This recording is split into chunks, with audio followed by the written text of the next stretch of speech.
Hello and welcome back. Today, we're diving into one of the most shocking stories from the British royal family, a tale of love, duty, and an extraordinary betrayal that unfolded behind the gilded walls of Buckingham Palace. This is the story of Queen Mary of Teck and her heartbreak over her son, Edward VIII, the king who gave up the throne for love. But this isn't just the familiar story of a king's abdication. A private letter, sent at the moment of Queen Mary's death, revealed a betrayal so deep it left many questioning Edward's true character. So, what did this letter contain? And how did it shatter the legacy of a son who once held the crown? Let's explore this tale of royal intrigue. Mary of Teck was no ordinary queen. Born in 1867, she was known for her intelligence, poise, and a deep sense of duty. Her marriage to George V, though initially arranged, blossomed into a genuine partnership, with the couple sharing a steadfast commitment to the monarchy. As queen consort, Mary helped navigate the royal family through turbulent times, including World War I and the political shifts that reshaped Europe. Her sense of duty was unwavering, and she instilled this same ethos in her children. But for one of her sons, Edward, duty would prove to be a burden too heavy to bear. When George V died in 1936, Edward VIII ascended the throne. Charming and charismatic, Edward was immensely popular with the public. But behind the scenes, his reign was fraught with controversy, most notably because of his relationship with Wallis Simpson, an American divorcee. The Church of England, of which Edward was the symbolic head, did not permit remarriage after divorce if the ex-spouse was still living. This created a constitutional crisis, as Edward was determined to marry Wallis. Mary, deeply traditional and committed to the monarchy, was horrified. She believed Edward's duty to the crown should come before his personal desires. But Edward defied her, and the entire royal establishment. In December 1936, less than a year into his reign, Edward abdicated the throne, declaring he could not carry on without "the woman I love." His younger brother, George VI, stepped in as king, and Edward became the Duke of Windsor. The abdication was more than a political crisis, it was a personal betrayal for Queen Mary. She had raised Edward with a strong sense of duty and sacrifice. To see him relinquish the throne, an institution she had devoted her entire life to, was devastating.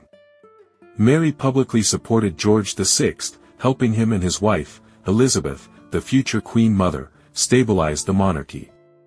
But privately, she struggled to forgive Edward. Letters from the time reveal her disappointment and hurt. Yet, despite the strained relationship, Mary never publicly denounced Edward. She maintained a stoic front, embodying the royal motto, "Never explain, never complain."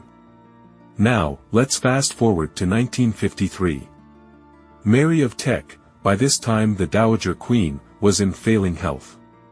At the age of 85, she passed away on March 24, just months before the coronation of her granddaughter, Queen Elizabeth II.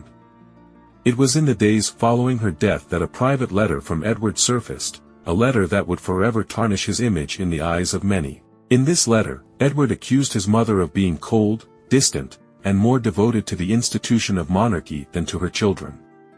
He wrote that she had a heart of ice and claimed she had manipulated George VI into taking the throne, a role he believed had ultimately led to his brother's early death. The letter also revealed Edward's resentment over being excluded from family affairs after the abdication. He painted himself as the victim of a heartless royal system, failing to acknowledge the chaos his abdication had caused. For many, the content of Edward's letter was a shocking betrayal. Mary, despite her heartbreak over the abdication, had never spoken ill of her son. Even in death, she maintained her dignity, refusing to criticize him publicly. Edward's letter, however, painted a very different picture. It seemed to confirm what many had suspected, that he had little regard for the sacrifices his family had made to preserve the monarchy. But perhaps the most scandalous aspect of the letter was its timing. By sending it after Mary's death, Edward avoided any chance of her defending herself. It was a one-sided narrative, designed to reshape public perception of his actions. The letter, though private at first, eventually leaked to the public. It added fuel to the ongoing debate about Edward's legacy. Was he a romantic hero, sacrificing everything for love? Or was he a selfish figure, willing to abandon his responsibilities and betray his family for personal gain? For Queen Mary, however, there was no debate. She had lived and died believing in the sanctity of duty, a belief Edward had shattered. The letter was the final blow in a relationship already fractured by disappointment and betrayal. The story of Queen Mary and Edward VIII is a reminder of the complexities of family and duty, even at the highest levels of society. It's a tale of a mother's heartbreak, a son's rebellion, and the enduring tension between personal desire and public responsibility.